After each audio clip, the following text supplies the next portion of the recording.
사도행전 5장 1절부터 11절 말씀 가지고 주의 영을 시험하지 말라 하는 제목으로 함께 은혜 나누고자 합니다. 지난주 말씀에서는 한 마음으로 예수 부활의 증언을 품고 있었다고 했습니다. 모두가 그리스도 안에서 한 몸이라는 생각을 품고 있었다고 했습니다. 그렇기 때문에 부활의 증언을 나누면서 동시에 아무 생색도 나지 않고 물질도 나누었다고 했습니다. 그 결과 사도들은 큰 능력을 증언했고 성도님들은 큰 은혜를 경험했다고 했습니다.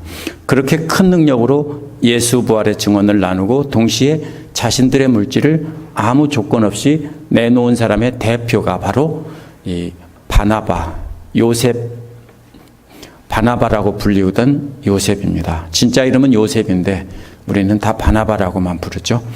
이제 오늘 말씀에 나오는 아나니아와 삽비라는 이 바나바와 반대가 되는 사람입니다.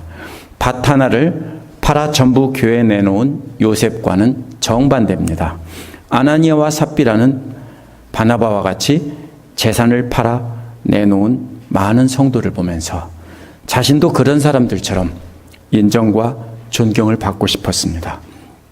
그래서 이 부부는 밭을 팔아 전부 바치겠다고 약속하고는 일부만 가져오고 전부 바친 것처럼 한 것입니다. 오늘 말씀을 좀 더 넓은 큰 문맥에서 보면 교회를 파괴하려는 사탄의 전략을 볼 수 있습니다. 4장 1절에서 22절은 사탄이 유대교 지도자들을 이용해서 외부에서 압력을 넣어서 교회를 파괴하려는 것이었습니다. 그런데 이런 작전이 실패하고 오히려 성도들이 한마음 한뜻으로 기도하게 되는 결과를 가져왔습니다. 그래서 그 결과가 4장 23절에서 37절입니다. 그러자 이번에는 사탄은 교회 내부에서 분열이 일어나도록 해서 한 사건이 바로 오늘 말씀입니다.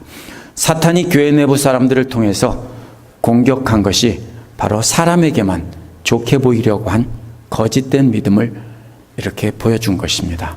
오늘 말씀을 보면서 우리는 너무 심한 것이 아니냐 하는 반응을 보이기가 쉽습니다. 구약 성경이나 예수님을 보면 구약의 사랑의 하나님, 오래 참으시는 하나님과 맞지 않는다고 생각하기 쉽습니다. 또 예수님도 원수까지 사랑하라고 하신 가르침을 주셨기 때문에 역시 맞지 않습니다. 그러나 당시 교회는요, 금방 싹이 튼 새싹과도 같고 금방 태어난 아기와도 같았다는 것을 우리는 잊으면 안 됩니다. 막 탄생한 어린 교회는 예수 그리스도의 부활의 복음을 들고 땅끝까지 나가야 했습니다. 그런데 사탄의 이러한 공격으로 인해서 교회가 분열이 되게 되면 그리스도의 몸된 교회는 썩어 들어가고 완전히 죽게 되는 것입니다. 마치 이런 것과도 같습니다. 다 큰 어른을 따귀 한 대 때린다고 죽지는 않습니다. 근데 갓난아기를 만약에 동일한 힘으로 그렇게 때린다면 그건 심각한 문제입니다. 그래서 지금 이 교회가 완전히 사라지느냐 아니면 계속해서 뻗어나가느냐 이런 중요한 시점에 있었기 때문에 여기에서 이러한 사탄의 이런 공격을 막으신 것이 오늘 말씀입니다. 그래서 이 말씀을 보면서 우리는 우리 몸된 교회를 어떻게 건강하게 지켜나가고 키워나갈 수 있을지 생각해 보도록 하겠습니다. 1절에서 6절에 보면 아나니아의 죽음이 나옵니다. 1절 말씀은 그러나라는 말로 바나바와 연결을 합니다. 그 요셉이 물질을 나눈 것이 있었다. 그러나 요셉과는 반대로 아나니아와 삽비라는 사람이 그 소유를 팔았다는 것입니다. 그래서 하지만 이 요셉과는 다른 모습이 2절에 이어집니다. 그 값에 얼마를 따로 떼어 놓았다라고 했기 때문입니다. 근데 이 따로 떼어 놓았다는 말은 공동의 재산을 횡령했다는 뜻입니다. 오늘날식으로 말하면 공무원이 공금을 횡령했다는 뜻이고 담임 목사가 교회 재정을 훔쳤다는 뜻입니다. 70인역 구약 성서에서는요, 여호수아 7장 1절에서 아간이 주님께 온전히 드려질 물건을 취했다라고 할 때도 이 말을 썼습니다. 그래서 많은 성경 해석자들이 아간과 아나니아를 비교합니다. 하지만 아간과 아나니아는 전혀 다릅니다. 아간은 자기 물건이 아닌 것, 손대지 말라고 했는데 그것을 훔친 것이고요. 아나니아는 자기 소유의 토지입니다. 아나니아와 삽비라가 팔아서 일부를 취한 것은 분명히 자기들 재산입니다. 5장 4절에서 베드로도 분명히 그대의 것이 아니냐라고 했습니다. 그런데 어째서 누가는 아나니아와 삽비라가 공동의 재산을 빼돌렸다라는 말을 썼을까요? 본문에 나와 있지는 않지만 아나니아와 삽비라는 교회 앞에서 재산 하나를 팔아서 전체를 바치겠다고 서약을 한 것입니다. 교회 앞에서 한 서약은 하나님 앞에서 한 서약입니다. 하나님과 교회 앞에서 전부 팔아바치겠다고 서약을 하면 모두가 또 박수를 치고 존경을 하는 마음을 가졌을 것입니다. 그런데 그 중에서 일부만 떼어서 사도들의 발 앞에 놓은 것입니다. 이것은 아나니아가 갑자기 아까운 생각이 들어서 충동적으로 한 것이 아닙니다. 왜냐하면 그 아내도 이것을 알고 있었다라고 했기 때문입니다. 알고 있었다는 말은 함께 완전히 알고 있었다는 뜻입니다. 그렇다면 두 사람이 일부를 떼어놓고 수요를 판 돈을 전부를 가져왔다고 말하자는 것은 함께 입을 맞췄다라는 뜻입니다. 그러나 이것은 베드로와 교회 성도들을 속인 것이 아닙니다. 교회 안에 임재해 계시던 하나님의 영을 속인 것입니다. 손에 주는 것은 개인적인 돈입니다. 하지만 발 앞에 놓는 것은 교회에 바치는 공적인 헌금이라는 뜻입니다. 그래서 이미 드리기로 서약한 하나님의 소유를 일부만 내놓은 것입니다. 발 앞에 놓았다는 것은 마치 이렇게 헌금함에 넣어서 제단 앞에 놓았다라는 말과 같은 말입니다. 그러자 베드로가 아나니아에게 다음과 같이 말했습니다. 어찌하여 그대의 마음이 사탄에게 홀려서 그대가 성령을 속이고 땅값에 얼마를 몰래 떼놓았소? 라고 했습니다. 사탄에게 마음이 홀렸다는 말은요, 그대의 마음 안에 사탄이 충만했다는 뜻입니다. 다른 성도들은 뭐가 충만했습니까? 성령이 충만했는데 아나니아는 사탄의 영이 충만했던 것입니다. 따라서 하나님을 속이고 성령님을 속인 것은 아나니아가 아니라 사실은 아나니아 안에 있던 사탄의 영입니다. 그렇다면 아나니아에게는 죄가 없는 것이 아니냐라고 물을 수 있습니다. 아닙니다. 왜냐하면 사탄이 자신의 마음에 충만하도록 그렇게 놔둔 것은, 허락한 것은 아나니아 자신이기 때문입니다. 사탄은 절대로 우리 마음에 우리가 허락하지 않는데 충만하게 들어올 수가 없습니다. 어디서도 나옵니까? 사탄이 하와의 마음에 들어갔을 때도 하나님은 하와에게 책임을 물었습니다. 왜 사탄의 놀이터를 만들어 두고 사탄에게 따라서 그렇게 거짓말을 하고 하나님을 속이냐는 것입니다. 오늘날 우리 자신도 우리 마음을 우리가 지킬 책임이 있습니다. 그런데 그 마음을 지키지 않고 사탄이 들어와서 놀도록 놔둔다면 역시 그것은 우리의 책임인 것입니다. 베드로가 땅값 얼마를 몰래 떼어놓았다고 한 말은 2절에서 나온 것과 마찬가지로 공금을 횡령했다는 뜻입니다. 이것은 물질에 대한 탐욕이 문제가라는 뜻이 아닙니다. 자신들이 성도들에게 존경받기 위해 성령님을 속이고 거짓말했다라는 것이 문제인 것입니다. 다른 사람들은 내놓으면서도 자기 소유를 자기 것이라고 하지 않았다라는 것은 존경받으려고 이름 내려고 하지 않고 그냥 교회 앞에 내놓았고 그것을 이름도 없이 빚도 없이 그냥 내놓고 절대로 자기가 존경받으려고 하지 않았다는 겁니다. 자기 소유권을 주장하지 않았다는 겁니다. 그렇기 때문에 4절에서 베드로는 그 땅은 팔리기 전에도 그대 것이 아니었어. 또 팔린 뒤에도 그대 마음대로 할 수 있는 것이 아니었어. 라고 했습니다. 자신의 소유를 자신이 떼어 일부를 갖고 나머지만 바치든 안 바치든 그것은 누구의 마음이에요? 아나니아 마음이에요.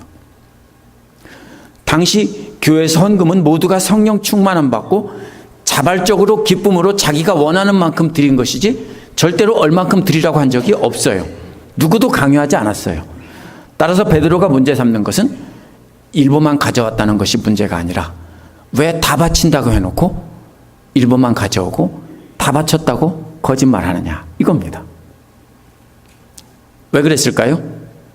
자기도 다른 사람처럼 그러한 존경을 받고 싶었던 거예요. 그래서 베드로는 그런데 어찌하여 이런 일을 할 마음을 먹었소? 그대는 사람을 속인 것이 아니라 하나님을 속인 것이요 라고 했습니다. 아나니아는 성도들을 속일 수 있다라고 생각했어요. 삽비라와 둘이만 알면. 그런데 아나니아는 공동체 안에 임재해 계시던 성령님을 속였다는 것입니다. 성령님이 계신 줄 몰랐다라고 할 수 없어요. 아나니아도 성령님께서 놀라웠게 역사하시는 것을 다 보았기 때문입니다. 성령님께서는 자신이 몰래 떼놓을 것을 모를 것이라고 생각한 겁니다. 자신이 성령보다 더 지혜롭다고 생각하고 하는 교만에서 온 것입니다. 5절에서 놀라운 기적이 일어납니다. 아나니아가 그 말을 듣고 그 자리에 쓰러져서 숨졌다라고 했습니다. 이것을 두고 구약 성경 전체에 이르는 한결같은 하나님의 사랑, 오래 참으시는 하나님의 사랑과 맞지 않는다라고 생각해서 하나님께서 하신 일이 아니라고 주장하는 사람들이 많이 있습니다. 복음서에 나온 예수님은 원수까지도 참고 용서하고 사랑하라고 가르치셨기 때문에 역시 예수님 가르침과도 모순된다라고 생각하는 사람이 많습니다. 그래서 이것은 베드로가 개인적으로 저주한 것이다 이렇게 주장합니다. 그러나 절대로 이것은 베드로가 개인적으로 저주한 것이 아닙니다. 베드로는 말로 아나니아를 죽게 하려고 한 적이 한 번도 없고 그런 생각을 품은 적도 없습니다. 베드로가 한 일은 단지 성령께서 모든 사실을 알려주시고 가르쳐 주신 대로 그냥 말을 한 것뿐입니다. 이는 베드로 안에 충만해 있던 성령님께서 하신 일입니다. 그렇다면 성령 하나님께서 성부 하나님과 성자 예수님과 서로 다투어서 의견이 갈라져서 다른 결정을 내렸느냐? 이거는 또한 삼위일체의 하나님에 대한 것과도 맞지 않습니다. 전혀 그렇지 않습니다. 이것은 처음에 제가 설명드린 것처럼 당시 교회가 어떤 상태였는지를 알아야 합니다. 당시 교회는 하루에 3,000명이나 늘어났지만 사실은 갓난아기입니다. 식물로 말하면 이제 싹이 터서 떡잎도 피지 않은 아주 어린 새싹과도 같은 것입니다. 큰 나무는 한쪽까지 잘라내도 건강하게 자랄 수가 있지만 이러한 새싹은 한 번 꺾이면 그것은 영원히 끝입니다. 회복될 수 없습니다. 금방 태어난 아기와도 같고 금방 싹이 튼 새싹과도 같은 상태여서 조금만 잘못하면 그 교회는 완전히 끝장입니다. 모두가 성령 충만함 받고 같은 생각으로 한 몸이 되었는데 아나니아와 삽비라를 통해서 거짓과 위선이라는 전염병을 지금 퍼뜨리고 있는 것입니다. 그렇기 때문에 성령께서는 그러한 전염병을 막기 위해서 아나니아를 죽게 하심으로 본보기를 보여주신 것입니다. 5절 끝부분에서 이 소문을 듣는 사람들은 모두가 크게 두려워했다라고 했습니다. 원어에서는 모든 사람들 위에 큰 두려움이 덮쳐왔다라는 뜻입니다. 무엇은 장면입니까? 허리케인이 몰고 온 큰 파도가 이 빌락시 해변을 덮쳐왔다. 이런 모습과도 같습니다. 그 하나님께서 주시는 그 두려움이 어찌나 큰지 모든 사람들 위에 두려움의 파도가 덮쳐왔다라는 뜻입니다. 두려워했다는 말은요, 2장 43절에서 모든 사람에게 두려운 마음이 생겼다라고 할 때도 생겼습니다. 베드로의 가르침에서 하나님의 능력을 발견했기 때문에 모두가 두려워했던 것입니다. 누가복음에서도 두려움이라는 말은 전부 하나님의 권능이 나타난 것을 보고 두려워할 때 썼습니다. 그런데 오늘 말씀에서는 크게 두려워했다고 했기 때문에 그 두려움이 최고로 달했다라는 것입니다. 그동안은 뭡니까? 놀라운 기적이 보여져서 두려워한 겁니다. 병을 고치고 죽은 사람이 살아나고 이런 건데 이번에는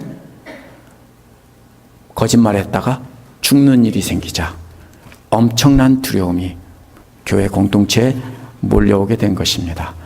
그것은 듣는 사람들이라고 했기 때문에 교회 안에 있는 모든 사람들뿐 아니라 그 소문을 들은 교회 밖의 모든 사람들에게도 엄청난 두려움의 파도가 덮쳤다는 것입니다. 모두 위에 큰 두려움이 덮쳤다는 것은 오늘 말씀에서 마치 후렴처럼 반복됩니다. 아나니아의 죽음 끝에도 나오고 삽비라의 죽음 끝에도 똑같은 말이 또 나옵니다. 6절에서는 이해할 수 없는 일이 또 하나 벌어집니다.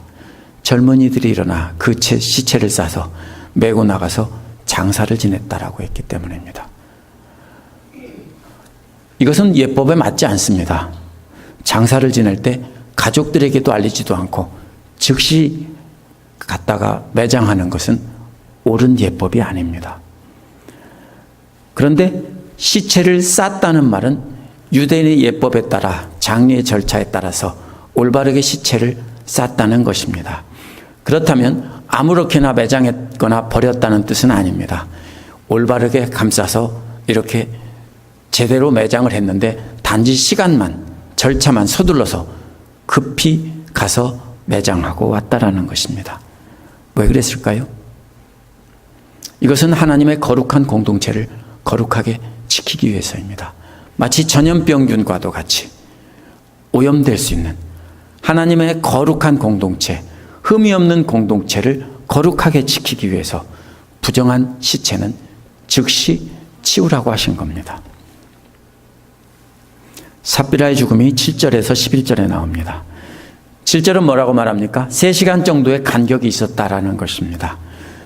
아나니아의 아내가 그동안 일을 알지 못하고 역시 들어왔습니다. 8절에서 베드로는 그 여자에게 물었습니다. 그대들이 판 땅값이 이것뿐이요? 라고 물었습니다. 왜 물었을까요? 다 아는데 삽비라에게 기회를 준 것입니다. 사실은 삽비라에게 그냥 죽으라고 성령께서 그냥 죽도록 뒀어야 되는데 삽비라에게 기회를 준 것입니다. 성령께서는 이미 두 사람이 짰다는 것을 다 알아요. 베드로에게 다 알려주셨어요.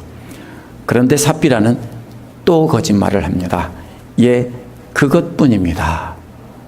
라고 거짓말을 합니다. 삽비라도 역시 자기들 두 사람이 비밀리 말했기 때문에 교회와 성령님을 속일 수 있다라고 생각한 것입니다. 그러자 베드로는 9절에서 왜 그대들 내외는 서로 공모해서 주님의 영을 시험하려고 하였소라고 했습니다. 여기서 공모하였다는 말이 참 의미 있는 말입니다. 이 말은 심폰이라는 말입니다. 무슨 말입니까? 함께 소리를 냈다는 말입니다. 심이라는 말은요, 함께라는 뜻이고요. 폰이라는 말은 전화기라는 말 같은 말이에요. 소리라는 뜻이에요. 함께 소리를 냈다고요. 그대들은 어째서 함께 소리를 내서 주님의 영을 시험하려고 했소? 이 말입니다. 부부가 각자 얼마씩 떼놓고 드리자 하는 것이 각자 얘기했는데 갑자기 둘이 동시에 마음이 맞았다라고 합니다. 우리 둘이도 그럴 때가 참 많아요. 우리 이번에 감사하니까 이렇게 기념으로 얼마큼 우리 헌금하자라고 하면은 똑같이 말할 때가 많아요. 그럼 깜짝 놀래요. 이게 바로 심폰이에요. 뭐예요? 동시에 마음이 맞아서 함께 말했다고요. 근데 뭐가 동시에 마음이 맞았어요? 악한 일이 돼서 동시에 마음이 맞았다고요. 부창부수고요. 부창부수가 아니라 동시에 둘이 마음이 똑같이 맞은 거예요. 둘 다 똑같은 생각을 갖고 있다가 그렇게 동시에 말했다는 뜻입니다. 아나니아가 하자고 해서 삽비라가 따랐다는 뜻이 아닙니다. 저들은 둘 다 똑같이 성령을 속일 수 있다고 생각했기 때문에 그렇게 한 것입니다. 이러한 베드로의 말은 두 사람의 죄가 탐욕이 아니라 교만이라는 뜻입니다. 성령님을 속일 수 있다라고, 교회를 속이고 하나님을 속일 수 있다고 생각하고 둘이 한 목소리를 낸 것입니다. 4절에서 성령을 속인다고 했는데 이번에는 주의 영을 시험한다고 했습니다. 주의 영이란 말을 일부러 쓴 것은, 앞에서는 성령이라고 말했는데 이번에는 주의 영이라고 말한 것은 일부러 말을 바꾼 겁니다. 이 영이 누구라고요? 예수 그리스도의 영이라는 뜻입니다. 시험한다는 말은요, 고린도전서 10장 9절에도 나옵니다. 그리스도를 시험하지 맙시다. 그들 가운데 얼마는 그리스도를 시험하였고 뱀에게 물려 죽었습니다. 성경을 통독하였으면 어디서 나온 말인지 금방 아셔야 됩니다. 민수기 21장 6절에서 나온 말입니다. 이스라엘 백성들이 먹을 것이 없고 마실 것도 없다며 하나님의 능력을 시험한 겁니다. 왜 우리를 이집트에서 나오게 했느냐라고 불평한 것이 하나님의 능력을 시험한 거예요. 따라서 하나님을 시험한다는 말은 하나님의 능력을 의심한다는 말입니다.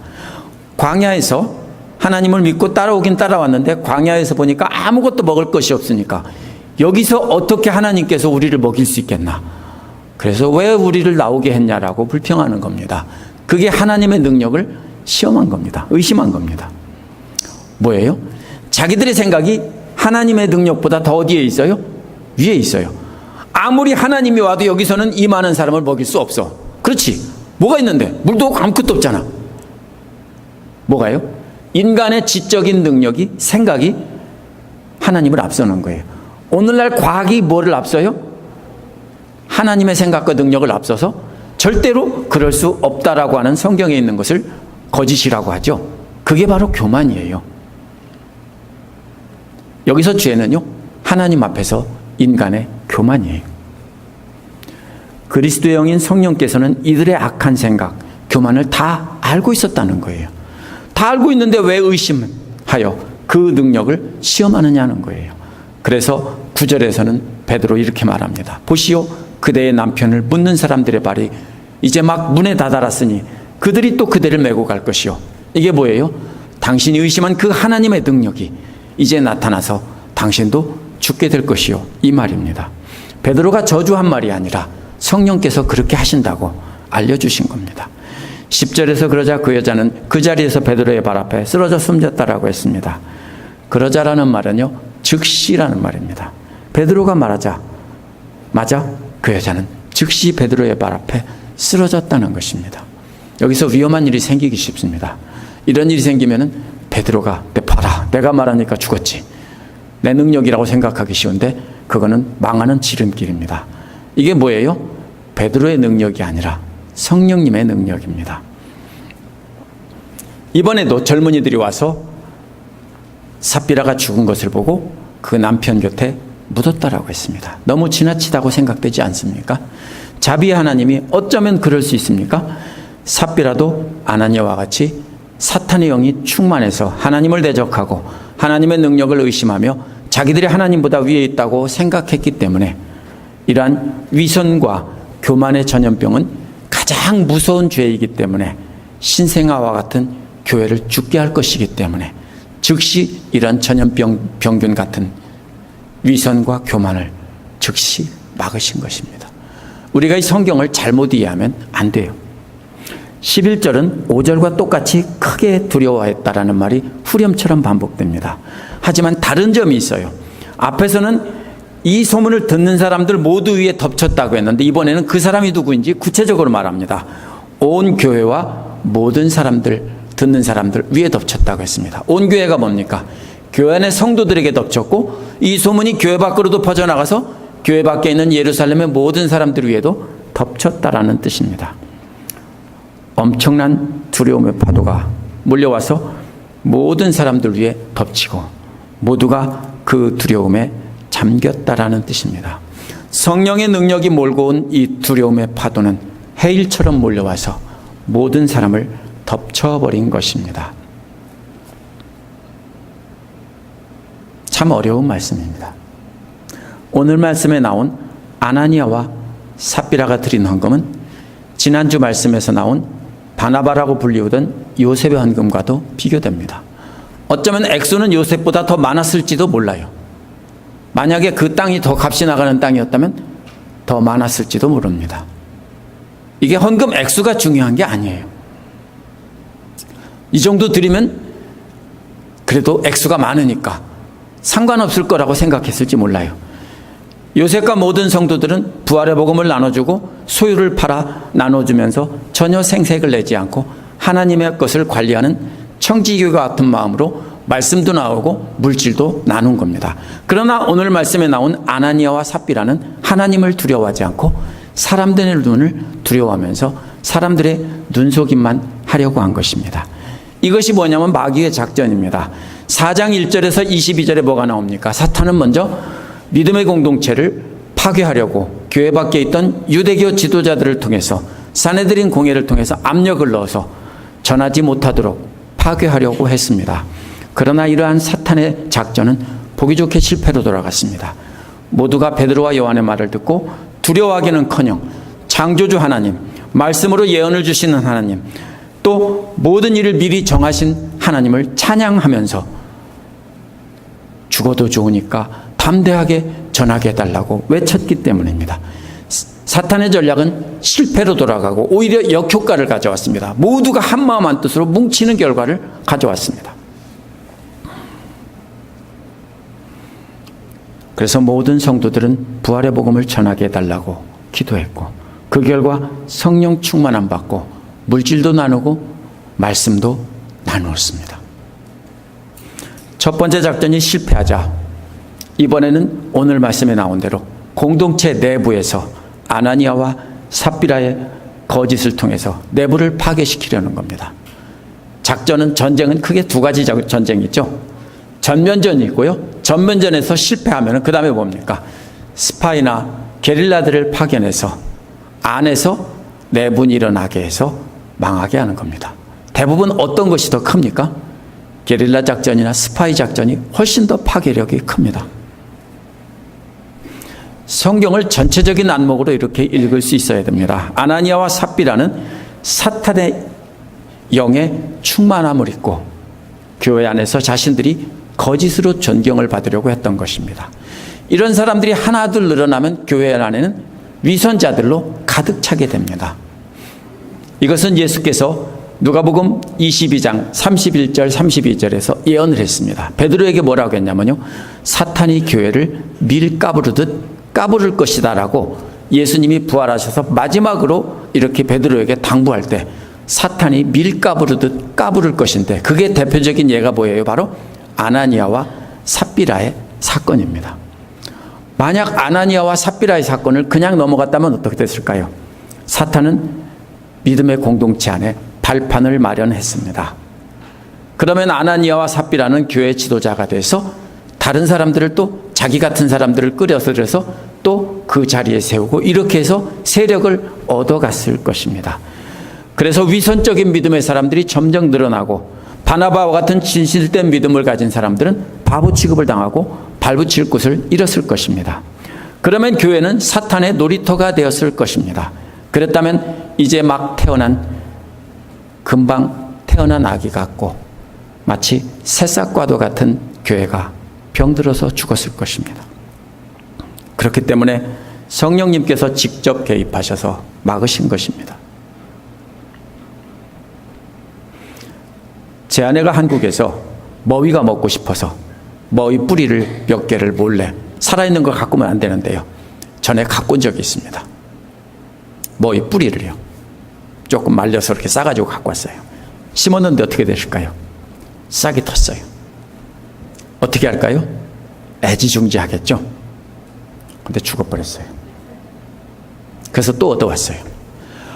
어떻게 돼요? 이게 만약에 퍼져서 우리 어릴 때 담비 타 퍼졌던 머위처럼 온들에 다 퍼졌으면요, 하나 둘쯤 죽어도 문제가 안 돼요. 무슨 말씀인지 아세요? 근데 지금 상황이 왜 문제입니까? 이제 한 뿌리를 심어서 싹이 텄는데 그게 죽을 위기가 되었다라는 뜻입니다. 이 장면을 이해를 못하면 이 말씀을 우리는 오해하기 쉽습니다. 하나님도 너무했지. 만약 이때 성령님이 막지 않으셨다면 교회는 없어졌습니다. 이러한 위험을 바울도 알고 뭐라고 했냐면요, 사도행전 24장 16절에서 바울이 벨리스 성도 앞에서 이렇게 말했습니다. 하나님과 사람들 앞에서 거리낌 없는 양심을 지키려고 힘쓰고 있다라고 했습니다. 힘쓴다는 말은요, 날마다 반복해서 훈련한다는 뜻입니다. 생각해 보셨어요? 바울도 계속 이러한 유혹이 계속 일어나기 때문에 날마다 그걸 안 하려고 훈련한다라고 했습니다. 사람들 앞에 거룩하게 보이게 하려고 사탄은 끊임없이 우리 마음을 유혹합니다. 안 그래요? 저만 그런가요? 좀 거짓말해, 그죠? 거짓말 안 해도 돼요. 모른 척하고만 있어도 돼요, 그죠? 그래서 바울은 사탄에게 넘어가지 않으려고 계속 정직하게 하나님과 사람들 앞에서 정직하게 거리낌이 없는 양심으로 살려고 계속 훈련을 하고 있다라고 말하고 있는 겁니다. 사도 요한도 요한 1서 1장 6절에서 하나님과 사귀고 있다고 하면서 그대로 어둠 속에 살아가면 우리는 거짓말하는 것이라고 했습니다. 어둠 속에 살아가는 게 뭐예요? 몰래 사람들을 속이고 하나님을 속이는 거예요. 따라서 이 두 사도는 모두 하나님 앞에서, 사람들 앞에서 거짓말하는 것이 얼마나 위험한 것인지를 경고하고 있는 것입니다. 이제 하나님은 아나니아와 삽비라 같은 사람을 즉시 죽게 하지는 않습니다. 왜? 교회는 온 세상에 퍼졌어요. 오늘날 교회는 이제 큰 나무와 같이 성장했고요. 미국에서 건너온 망초처럼 대한민국 전체에 퍼졌어요. 한국의 개망초라는 것은 미국에서 구한 말에 건너온 것인데요. 배에 묻어서 이렇게 건너온 잡초인데 온 나라에 퍼졌어요. 계란꽃이라고 하는 거. 아무리 죽이려도 죽일 수가 없어요. 다 퍼져 있기 때문에. 교회가 지금은 새싹과 같은 상태가 아니에요. 그렇기 때문에 지금은 계속해서 거짓말하는 대로 다 죽인다면 어떻게 해야 돼요? 다 죽어야 돼요. 그렇다고 이것이 다 괜찮은 게 아니에요. 왜요? 주님 다시 오시는 날 분명히 물으실 거예요. 그래서 우리에게는 복이 있어요. 뭐가요? 회개하고 돌이킬 수 있는 시간이 있다라고요. 만약 누구든지 사람들의 눈을 의식해서 11조나 감사헌금을 한다면요, 우리가 누구와 똑같은 사람이냐면요, 아나니아와 삽비라처럼 사람들을 속이려고 하는 거예요. 사실 엄밀하게 말해서 11조에다 이름 안 써도 상관없어요. 그런데 재정이나 또 나중에 여러 가지 세금이나 이런 것을 명확하게 하기 위해서 쓰시는 것이 좋습니다. 그러나 주의해야 할 것은 절대로 사람들의 눈을 의식해서 하면 안 된다는 것입니다. 그것은 성령님을 속이는 것입니다. 누구든지 사람들의 눈을 의식해서 금식하고 기도한다면 그것도 역시 아나니아와 삽비라처럼 성령님을 속이는 것입니다. 누구든지 만약에 사람들 눈을 의식해서 이웃을 돕거나 어려운 사람을 돕거나 뭔가 좋은 일을 하기 위해서 큰 돈을 내놓는다면 역시 아나니아와 삽비라처럼 성령님을 속이는 것입니다. 밝히고 안 밝히고가 문제가 아니에요. 사람들 앞에서 드러내려고 한다면 전부 다 우리는 성령님을 속이는 겁니다. 우리가 신앙생활 할 때 제가 일일이 열거하지 못하지만 어떤 행동이든지 간에 다 성령님을 속이는 겁니다. 어떠한 형태로든지 다른 사람 보기에 경건한 믿음을 갖고 검소하게 살며 훌륭한 사람으로 보이는 행동을 하면서 그것을 숨긴다면 그것은 사람들을 속이는 것이 아니라 하나님을 속이는 것입니다. 주의 영을 속일 수 있다라고 생각하면서 행동하는 것은요, 하나님의 존재 자체를 인정하지 않는 것입니다. 아시겠습니까? 제가 헌금 안 한다고 뭐라고 하는 게 아니에요. 그거 아무 상관없어요. 그런데 안 하면서 하는 척하고 이름을 내려고 하는 거, 그거 굉장히 위험한 거라고. 왜? 하나님이 계시지 않다라고 믿는 거고요, 사람들 눈만 가리면 아무도 모른다라고 생각하는 것이기 때문입니다. 그러나 하나님은 다 아세요. 이게 바로 영적인 교만입니다. 주님 다시 오실 날 심판날에 영원한 죽음에 들어가게 될 것입니다.